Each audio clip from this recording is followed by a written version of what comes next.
12 नवंबर 2023 को उत्तराखंड के उत्तरकाशी से एक खबर सामने आती है कि एक सुरंग जिसका काम लगभग पूरा ही हो गया था, उसमें 41 मजदूर फंस गए। ये खबर सुनते ही पूरे देश में अफरा तफरी मच गई। इस वक्त नरेंद्र मोदी की सबसे बड़ी चिंता है उत्तरकाशी में कैसे 41 मजदूरों की जिंदगी बचाई होगा। एनडीआरएफ को आप देख रहे हैं, ऑक्सीजन सिलेंडर भी लेकर जा रही है एनडीआरएफ। एक दो टीम नहीं, देश की 19 एजेंसियां मिलकर काम कर रही थी। बताते रेस्क्यू ऑपरेशन में आखिर अभी तक क्या-क्या दिक्कतें आई हैं और रेस्क्यू ऑपरेशन दरअसल चल कैसे रहा है। आम जनता से लेकर सरकार तक सब उन मजदूरों की सुरक्षा की दुहाई मनाने लगे। फिर थोड़ी ही देर में एक और खबर आती है कि सभी मजदूर अंदर सुरक्षित हैं। खबरी के साथ कि जितने हमारे भाई अंदर 41 भाई अंदर फंसे हैं, अभी भी राजी खुशी हैं सब। जिसके बाद शुरू होता है मजदूरों को सही सलामत बाहर निकालने का सिलसिला। सरकार इसके लिए पिछले 18 दिनों से रेस्क्यू ऑपरेशन चला रही है, लेकिन इन्हें बाहर निकालने के सारे प्रयास लगभग नाकाम हो चुके हैं। वहां मौजूद इंजीनियरों का दावा है कि अभी इन्हें निकालने में तकरीबन 1 महीना और भी लग सकता है। पर आखिर इतनी देरी क्यों? इन सब के बीच 3 बड़े सवाल सामने आते हैं। पहला सवाल, आखिर ये मजदूर अंदर? दूसरा, अगर सारे प्लान्स फेल हो रहे हैं तो इन्हें बाहर कैसे निकाला जाएगा? और तीसरा सवाल, क्या ऐसा हादसा भारत में पहली बार हुआ है? और अगर पहले भी ऐसा हो चुका है तो उस समय मजदूरों को कैसे निकाला गया था? इन सभी सवालों को जानने के लिए इस हादसे को थोड़ा बारीकी से समझना होगा। आइए सबसे पहले समझते हैं कि आखिर उस दिन हुआ क्या। 12 नवंबर को क्या हुआ?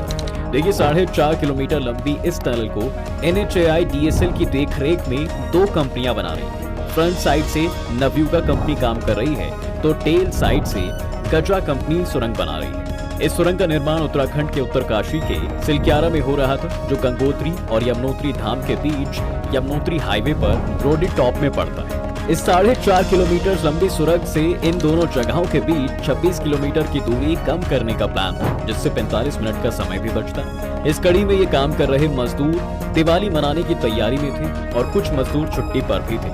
लेकिन तभी अचानक 12 नवंबर को सुबह करीब 5:30 बजे उत्तरकाशी में बन रही इस सुरंग में भूस्खलन हुआ और इस सुरंग के 200 मीटर अंदर एक हिस्सा धंस गया और मलबे के ढेर ने आगे की सुरंग से बाहरी लोगों का संपर्क तोड़ दिया और ऊपर से रिश्ते मलबे ने 60 मीटर लंबा ब्लॉकेज बना दिया। ये हादसा फ्रंट साइड के हिस्से में हुआ था। दोपहर होते होते इस मामले की गंभीरता पता चलते ही वहां मौजूद लोगों को इस बात का भी एहसास हुआ कि कुछ कर्मचारी अभी भी अंदर फंसे हुए हैं, लेकिन उनकी संख्या कितनी थी ये अभी तक किसी को नहीं पता था। इस मामले की खबर जैसे ही सीनियर ऑफिशियल्स को पता चली तो तुरंत ही वो वर्कर्स को बचाने की जद्दोजहद शुरू कर देते हैं। लेकिन एक बड़ा सवाल अभी भी बना हुआ था कि अगर सुरंग बनाने में ऑटोमेटिक मशीनों का इस्तेमाल हो रहा था तो वहां इतने मजदूर कैसे फंसे? और जब ये सुरंग 90% बन ही गई थी तो इतना बड़ा हादसा कैसे हो गया? इसके लिए आपको समझना होगा कि ये सुरंग बनती कैसे है। How the tunnel made. Tunnel बनाने के 2 तरीके होते हैं। पहला है ड्रिल एंड ब्लास्ट मेथड, जिसमें पहले चट्टानों में ड्रिल करके छोटे छोटे छेद किए जाते हैं और फिर छेद में बारूद भरकर इन्हें ब्लास्ट किया जाता है, जिससे वहां की चट्टानी टूट जाती है और इस तरह वहां के पत्थरों के मलबे को हटाकर सुरंग का निर्माण किया जाता है। इसके अलावा एक पुरानी तकनीक और होती है जिसे कहते हैं टनल बोरिंग मेथड। इस काम के लिए टनल बोरिंग मशीन का इस्तेमाल किया जाता है, जिसमें सबसे आगे एक रोटेटिंग कटिंग व्हील होता है। ये मशीन काफी महंगी और आधुनिक होती है। इस मशीन में पीछे लगे हाइड्रोलिक सिलेंडर इसके पहिए को आगे की तरफ धक्का देते हैं। पहिए में लगे डिस्क कटर्स और अदर टूल्स मिट्टी को काटने का काम करते हैं।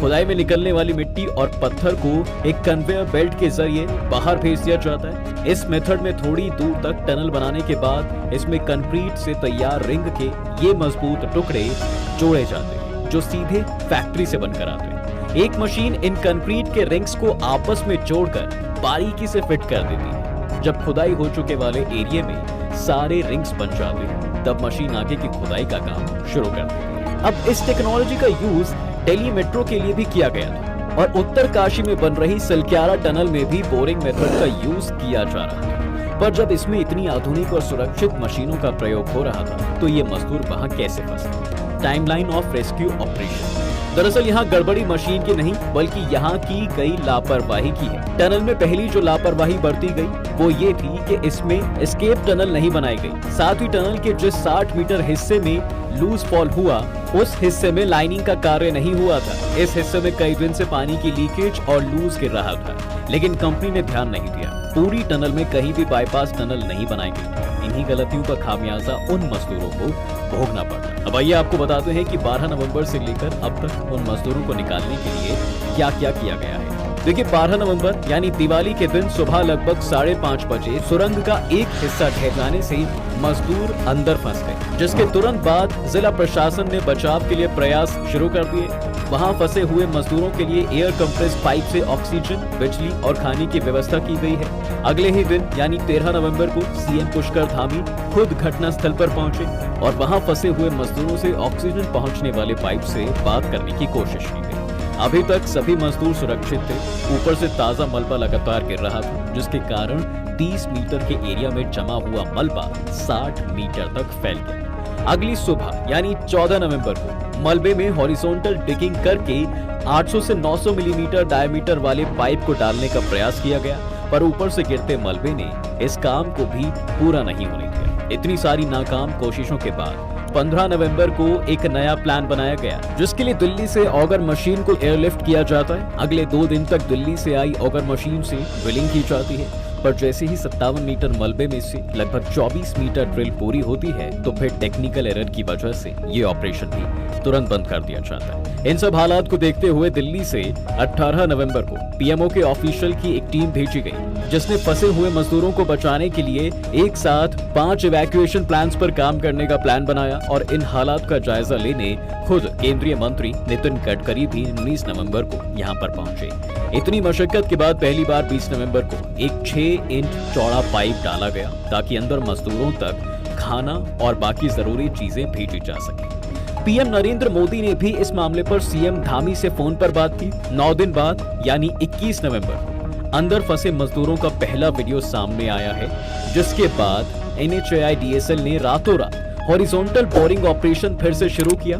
22 नवंबर की देर रात तक चली इस हॉरिजॉन्टल ड्रिलिंग से लगभग 45 मीटर तक खुदाई की गई, जिसके बाद केवल 12 मीटर मलबा ही रह गया। पर अचानक लोहे के सरियों का एक जाल सामने आया, जिसमें फंसकर ये ऑगर मशीन पूरी तरह टूट गई और ये ऑपरेशन भी यही रुक जाता है। हर बार निराशा हाथ लगने के बाद अब एक नया प्लान फिर से बनाया गया, जिसमें वर्टिकल ड्रिलिंग की तैयारी की गई। 26 नवंबर यानी रविवार से ही सुरंग के ऊपर से पहाड़ी में ड्रिलिंग शुरू कर दी गई। ये वर्टिकल ड्रिलिंग 86 मीटर नीचे तक की जानी है, जिसमें से 30 मीटर नीचे तक का काम हो भी चुका है, लेकिन ड्रिलिंग करते समय नीचे से पानी निकल आया, जिसके बाद फिलहाल ये प्लान भी होल्ड पर कर दिया है। नाउ करंट सिचुएशन देखिए, इतने सारे प्रयासों के बाद भी अभी भी सिर्फ एक उम्मीद ही कायम है।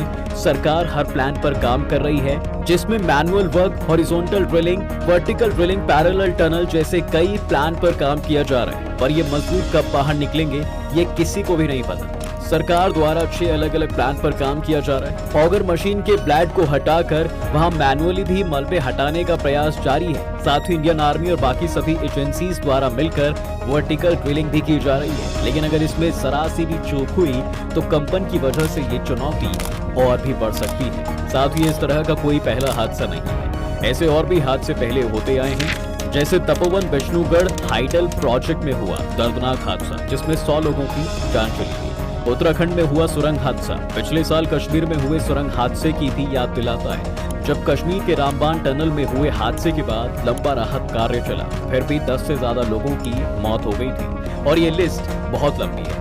ऐसे में ये देखना बाकी है कि आखिर कब तक ये मजदूरों को सूरज की किरण से दूर तलिए और सूखे मुरमुरों के सहारे अपना हौसला बनाए रखना पड़ेगा और उन 41 परिवारों को उनके घर के चिराग कब वापस मिलेंगे। आपको क्या लगता है, ये मजदूर कब तक वापस बाहर निकल सकते हैं? अपनी राय हमें कमेंट सेक्शन में जरूर बताएं। साथ ही ऐसे ही और इन्फॉर्मेटिव वीडियोस देखने के लिए